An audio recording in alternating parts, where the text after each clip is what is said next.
So let's talk about what the aims of the course are. Firstly, I'm going to talk about the nature of identity fraud. What is identity fraud? What is identity?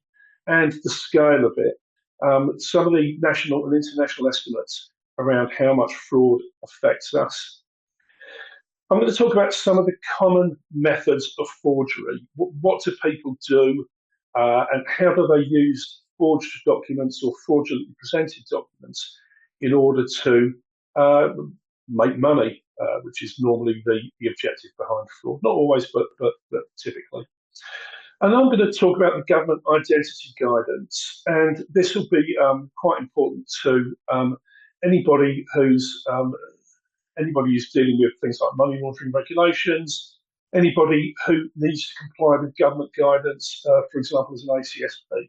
I'll touch on that shortly. I'm going to talk about the use of technology.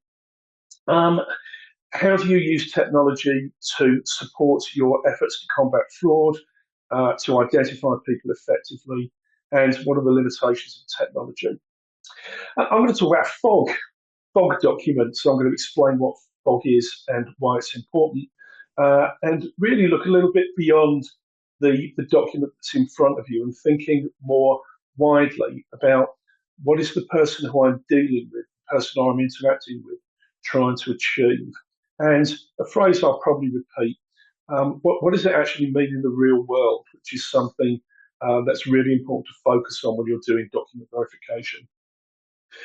I'm going to talk about organisational protocols, what protocols should be in place, some of the best practice that firms should employ, and then finally I'm going to touch on some case studies, how people have used forged and fraudulently presented documents in the real world to